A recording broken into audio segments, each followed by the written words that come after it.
Ustaz, saya ingin bertanya, ada yang mengatakan bahwa akhwat tak boleh ikut berdoa. Akhwat tak boleh ikut berdoa. La yajtami' mala'un, sekelompok orang berkumpul, fayad'u ba'duhum, berdoa satu orang, wa yu'amminuhum sa'iruhum, diaminkan oleh yang lain, baik laki-laki maupun perempuan, ila ajabahumullah, hadisnya umum, Allah mengabulkan doa mereka. Maka selama tidak bercampur aduk, ikhtilat, dan pengajian kita amat sangat melarang campur aduk. Itu kenapa ada campur aduk itu perempuan di tempat laki-laki? Anak-anak kecil, bukan anak gadis, anak kecil.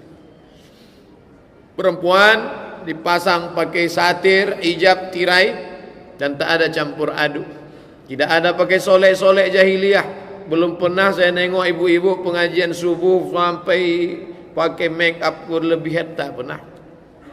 Maka kita tidak tabarrujna tabarrujal jahiliyah. Maka dalam hal ini boleh dengan syarat dan ketentuan berlaku. Tidak ikhtilat, tak ada campur aduk. Tidak melakukan perbuatan berdua-duaan. La yakhluwanna rajulun ma'amra'atin illa ma'azi mahramin. Ini tak boleh. Bagaimana kalau seorang pemimpin selama dia berkuasa tidak adil, tidak menegakkan keselamatan bagi rakyatnya? Apakah dalam hukum Islam boleh dikudeta karena belum sampai masa jabatannya?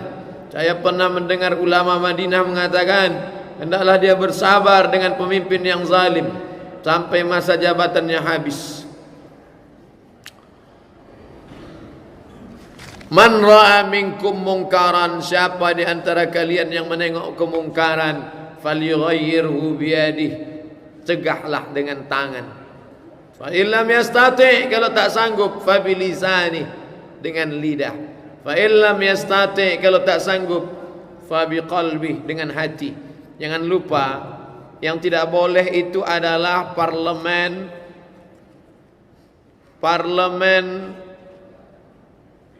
kanibal, primitif. Sedangkan dalam hukum kita, dibenarkan dalam hukum, ada yang disebut dengan impeachment. Baca baik-baik tentang impeachment. Anggota DPR bisa memakzulkan kalau dia takut kepada Allah. Ini kalau terus ini bisa memasukkan kebatilan, bisa memberikan pintu celah bagi orang kafir, maka kita punya hak itu. Jadi tak bisa fatwa orang Madinah dibawa ke Indonesia. Madinah Al-Munawwarah itu kerajaan Saudi Arabia, bukan sistem demokrasi. Kerajaan meninggal King Abdul Aziz sampai sekarang, airport King Abdul Aziz, siapa raja sekarang? Itu Raja Salman bin Abdul Aziz. Menggantikan abangnya siapa? Abdullah bin Abdul Aziz. Menggantikan abangnya siapa? Fahad bin Abdul Aziz. Menggantikan abangnya siapa? Khalid bin Abdul Aziz. Menggantikan abangnya siapa? Faisal bin Abdul Aziz. Nanti kalau meninggal Salman, siapa penggantinya? Mukrin bin Abdul Aziz, anak-anak Abdul Aziz. Maka tak boleh orang turun ke jalan. Sudah dinasti King Abdul Aziz. Tak bisa fatwa itu dibawa kemari. Apa kata orang Melayu, cerita di laut tak boleh bawa ke darat. Lain ceritanya itu. Sedangkan kita pakai ada sistem impeachment. Perbaik, baca aturan kita baik-baik. Apa-apa saja amalan kecil pahalanya besar Pak Ustaz. Ini yang smart tadi. Apa saja amalnya kecil Pak Ustaz, tapi pahalanya besar. Man sholat subha fi jama'atin, salat subuh berjamaah, summa qa'ada yazkurullah, duduk berzikir mengingat Allah, hatta tatlu asyam, sampai terbit matahari, summa yusalli rak'ataini, salat sunat isyraq 2 rakaat, insyaallah setiap subuh Sabtu, subuh Ahad lagi, nanti subuh Senin kita lanjutkan di Al-Falah.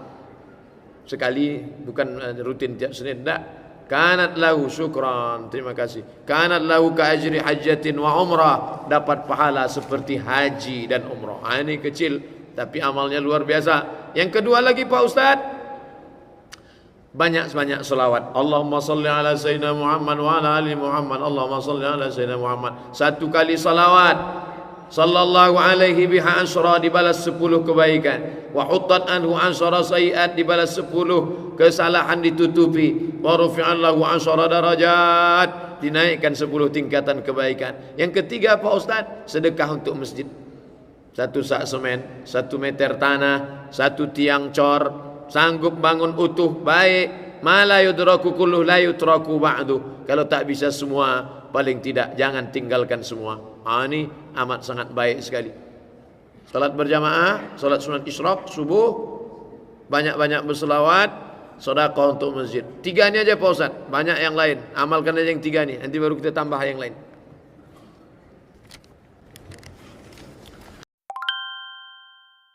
Saya mendengar ceramah di sebuah masjid. Kemudian ustadznya membahas Isa Al-Masih. Kata ustadz tersebut, arti Al-Masih adalah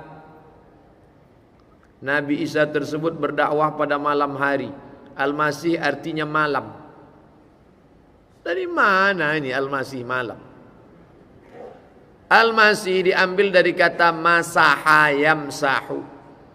Wamsahu biru'usikum. Usaplah kepala kamu. Iza qumtum ila salah, kalau kamu salat, fasilu wujuhakum, basuh wajah, wa aydiakum ilal marafiq, wamsahu, itu diambil kata masaha, wamsahu, masih, usaplah kepala kamu, karena dia ketika lahir badannya itu diusap pakai minyak tertentu. Itu makna al-masih, itu makna, tak ada hubungan kait dengan malam. Bahwa dia berdakwah, Nabi Isa itu berdakwahnya siang dan malam. Nabi Isa berdakwah siang dan malam karena dia tak pernah takut menegakkan agama Allah. Yang menolong dia siapa? Man ansari ilallah, siapa yang menolong aku, kata Nabi Isa. Qalal hawariyun, berkatalah hawariyun. Nama murid-murid Nabi Isa itu bergelar hawariyun. Nabi Muhammad muhajirin dan ansar, Nabi Isa hawariyun. Apa kata hawariyun? Nahnu ansarullah, kami yang akan menolong agama Allah. Ustaz, bagaimana kalau puasa Daud bentrok sama hari Jumat? Apakah lanjut puasanya atau tidak? Boleh puasa hari Jumat kalau kebetulan orang itu memang sedang puasa Daud. Puasanya hari apa kemarin? Rabu. Kalau Rabu puasa, otomatis Kamis makan. Tiba-tiba kebetulan jatuh pas Jumat, maka boleh. Begitu menurut para ulama, bukan kata Abdul Somad. Saya hanya menukil pendapat ulama. Anak saya punya pacar. 3 minggu yang lalu dia meninggal dunia. Jadi orang tuanya ingin surat yasinnya dimasukkan nama anak saya dan nama anak saya dan suami saya. La ilaha illallah Muhammad Rasulullah. Belum lagi menikah, pacar. Bagi yang punya pacar, balik dari sini, letakkanlah pacar pada tempatnya. Ada pacar-pacar, tak ada pacar-pacar itu. Tak ada pacaran. Kami ini memang pacaran Pak Ustadz, tapi ini pacaran syariah. Ada pula pacaran konvensional. Yang pacaran-pacaran, stop, berhenti, tak ada itu. Sekolah aja dulu betul-betul, kerja, nanti ada kita pinang sama-sama, insyaallah menikah yang baik. Adapun ini membuat masukkan nama yang sudah meninggal, apa boleh buat? Uzkuru mahasina mautakum, sebut yang baik-baiknya, banyak-banyak kirim doa Allah maghfir lahu warhamhu wa'afi wa'fu anhu. Tapi membuatkan nama ini tak ada hubungan kita ini 2 saja, hubungan nasab, hubungan nikah, hubungan nasab, hubungan nikah. Lain daripada itu hubungan saudara, ukhuwah Islamiyah. Dia hubungan nasab tidak, hubungan nikah tidak, ukhuwah Islamiyah tak ada beda dia dengan kita. Apa dia dibuat di situ? Menimbulkan fitnah. Ini siapa? Ayahnya. Ini siapa? Abangnya. Ini siapa? Anaknya. Ini pacar. Apa pacar-pacar nih? Bagaimana strategi dakwah melewati budaya? Contohnya Wali Songo. Strategi dengan budaya. Sunan Kudus tahu, di Kudus ini orang Hindu. Kalau orang Hindu dibuatkan bangunan masjid pakai kubah, pasti dia lari pontang-panting nengok kubah, karena bangunan kubah itu aneh. Maka dia buatkan menara dari candi. Sampai hari ini candi Menara Kudus seperti Candi Muara Takus. Akhirnya orang Hindu nengok, candi seperti tempat kita, ditambatkannya lembu di situ. Kawan saya orang Kudus, satu rumah saya dengan orang Kudus waktu kuliah di Mesir. Apa kata dia?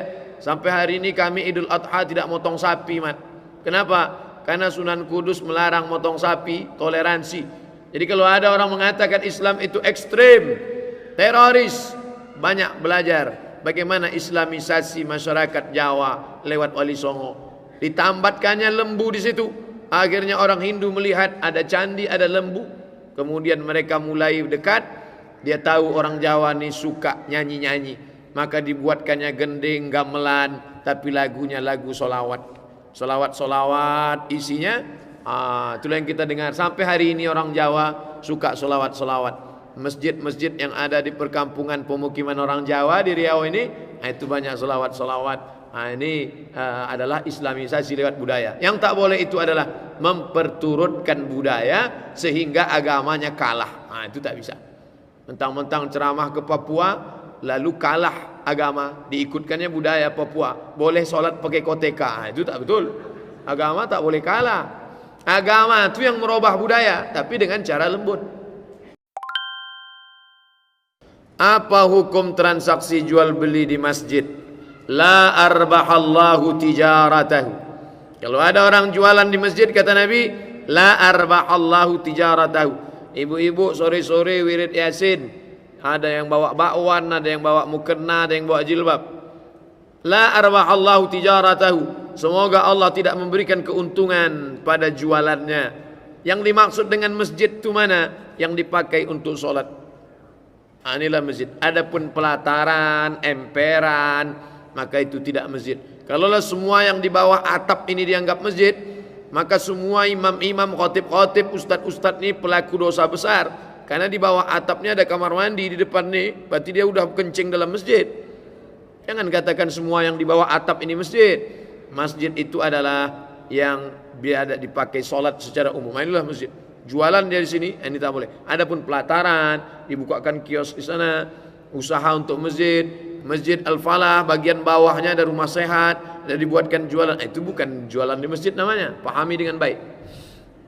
Soalnya saya ingatkan kepada pengurus masjid, katanya tidak apa-apa jika yang dijual belikan adalah kebutuhan masjid, seperti vacuum cleaner untuk membersihkan karpet, mohon pencerahan. Tengok dulu di mana dia jualan.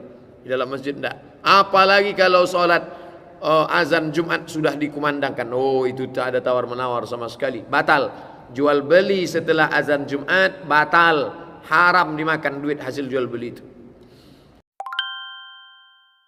Kita zikir jahar, kemudian ada orang sholat. Apakah berdosa kita zikir jahar? Enggak. Karena zikir tak mengganggu orang sholat. Adapun yushawish, hadis tentang yushawish, syukran. Hadis tentang mengganggu katanya, itu kalau perbuatan mengganggu itu menyanyi-nyanyi, tasfik, bertepuk-tepuk tangan. Adapun subhanallah, karena salat itu zikir, sedang ini juga zikir. Zikir dengan zikir tak akan mengganggu. Sama zikir, bedanya bacaannya saja. Maka dia tak mengganggu. Kecuali zikir sambil mengejek, itu baru mengganggu. Apakah betul dulu ada pemimpin kafir yang memimpin mayoritas Islam? Tak ada. Yang diceritakan Nusron di ILC itu adalah di komunitas orang kafir.